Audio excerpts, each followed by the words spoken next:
Staxx, the planet of holiday dreams. 27th of August, 2056. Descending from the clouds, the craft that would take them to Staxx arrived. Obviously it had done the trip a multitude of times. Rust could be seen on the wingtips, corrosion around the windows. Rowena clapped her hands excitedly and nudged her taller, slimmer, more apprehensive brother standing beside her. Tommy, knowing that Rowena's bravery was sometimes her curse, glanced her way nervously, saying, "Just hope this thing flies better than it looks." "Oh my God, so do I," she winked back. The lift-off was smooth enough. Rowena, Tommy, and about 100 other holidaymakers were occupying themselves with their glass pads when it happened. Thud! The craft jolted and wrestled with the unusual atmosphere of the new planet. Air supply packs burst from above them, releasing life-saving oxygen. Could have been worse, I guess," Tommy managed, between jounces. Abruptly, everything came to a serene halt, creating a moment of silence. "Yep, true," Rowena smirked, as a cheer spontaneously erupted from the passengers. "I could have chucked up, all over you." As it happened, they'd landed, successfully and cleanly. Staxx, the planet of holiday dreams, differed in the tourists' imaginations. Yet, in reality, it had 2 suns, a green sky, and mountains made of pure crystal. Not a human in sight. The only living creatures seemed to be a crowd of busy, red-eyed, tri-wheeled robots leading people to their luxury rooms. The hotel is a 12-story Maxim US 338, built on Earth and flown here. It also has a built-in leisure centre, explained Tommy, showing his masterful knowledge. When they got to their room, they were taken aback by its perfection. 2 master beds, 2 ensuite bathrooms, a master chef kitchen, and an indoor heated pool. Rowena said it looked like the sort of thing you'd see in a movie. In both rooms they had a Samsung Eiffel 78-inch TV. They watched the craft that brought them there warp back to Earth. The craft was named the Aurora, after an old game from the 2010s. The next day, a huge crash jolted them awake, causing them to both run through to the living room, looking quite disturbed. "What in the world could that have been?" queried Rowena. "We should go see if we can find out," replied Tommy. The second he said this, an odd metal-against-metal tapping came from the kitchen. They both rushed through, and to their surprise they found a large portal-like opening on the floor. "Wow!" exclaimed Rowena. "It's like one of the portals from that old TV show, Stranger Things, Tom. Remember, we watched it with Mum and Dad." "Yeah, I remember," Tommy said, sighing. "Shall we? You only live once." "Hell yeah, little bro." They both jumped. The landing was a bit awkward, as they didn't know what to expect, as they'd never done this before. Tommy comically stumbled, unlike Rowena, who was expecting it. "Hello?" A voice called out from the thick, foggy darkness. "Please don't ignore me, I'm friendly." The voice spoke again. There were many more portals around them that they only noticed after they turned around to leave. "Where the hell's our portal?" "How the hell am I supposed to know?"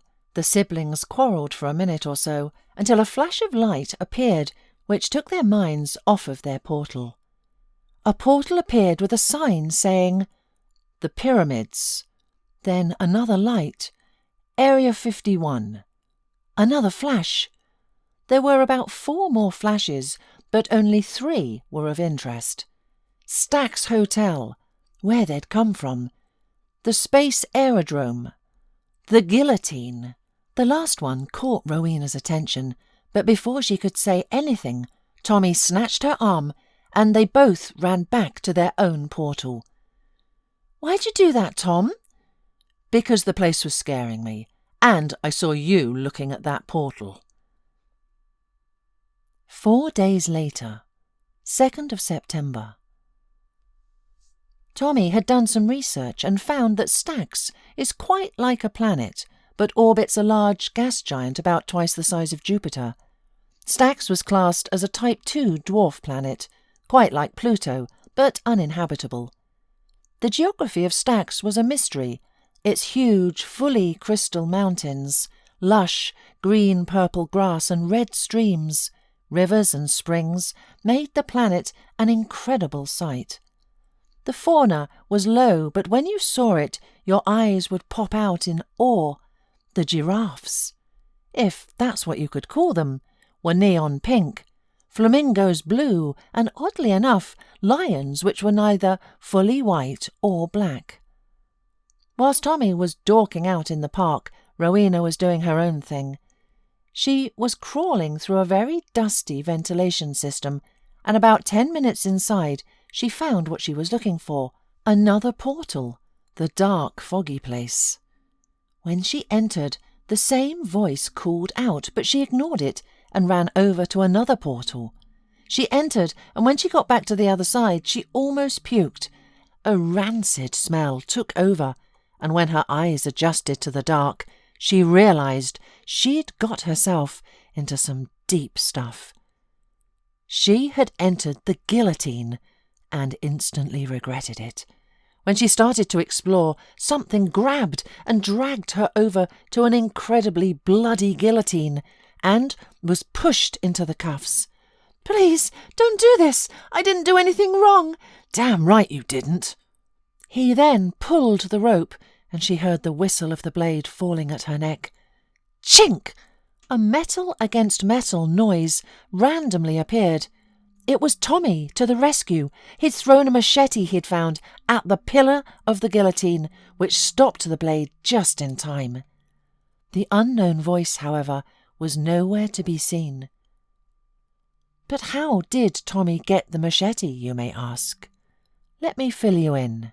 Whilst Rowena was in the vents, Tommy, after researching, started to have a walk around the park, and something caught his eye in the bushes. A black machete with a black blade, black handle, and an engraving which was gold that went up the blade. He grabbed it to show Rowena, but when he got back to their room she was nowhere to be seen. He had a look around the apartment and found nothing but a note saying, "If you see this, Tom, I've gone back to the portal room.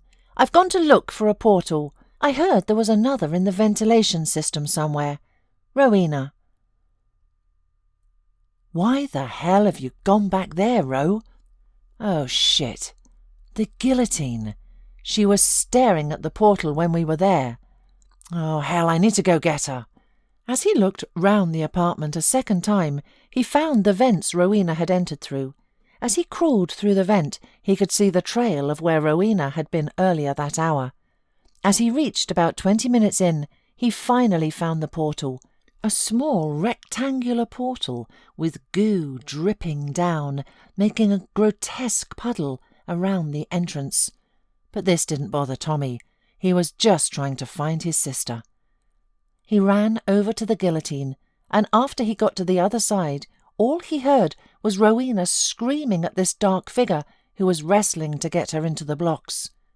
Then the most terrifying thing happened. He pulled the rope for the blade, and whoosh!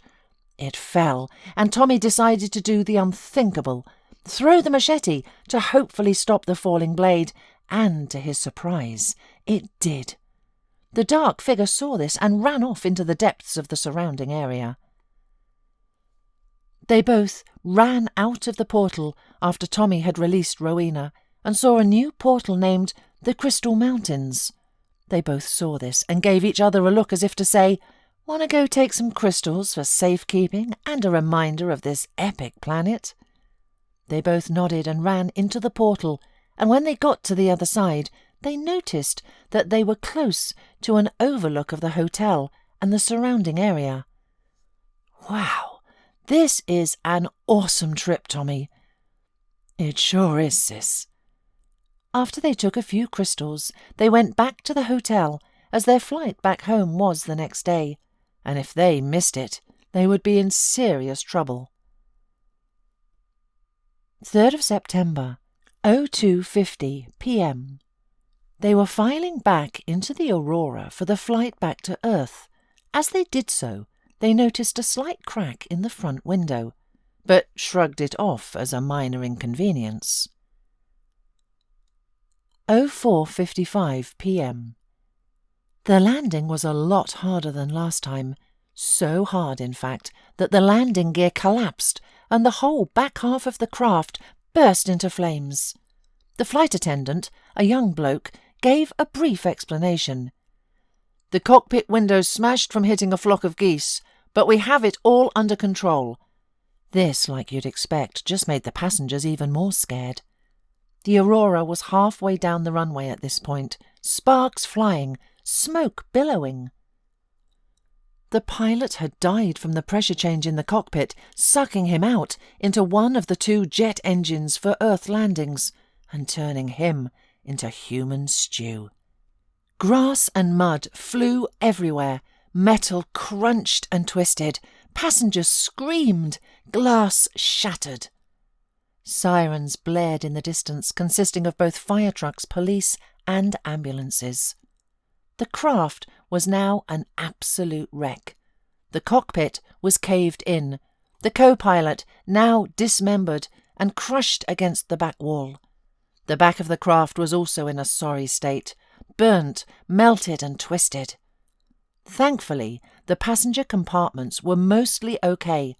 The rear ones, not so much, but the front ones were almost perfect. When the emergency services arrived, they were all safe again. However, there were some fatalities. 7, to be exact, out of 110 personnel on board. Obviously, Tommy and Rowena's parents were mortified that their children could have easily died, but they were very supportive and grateful that the medics and firefighters were so brave and were able to get everyone out quickly and swiftly. 15th of December, 2056. It was Christmas now, and all was well in the Longsdale family, but both Tommy and Rowena felt that there was something off. Very off.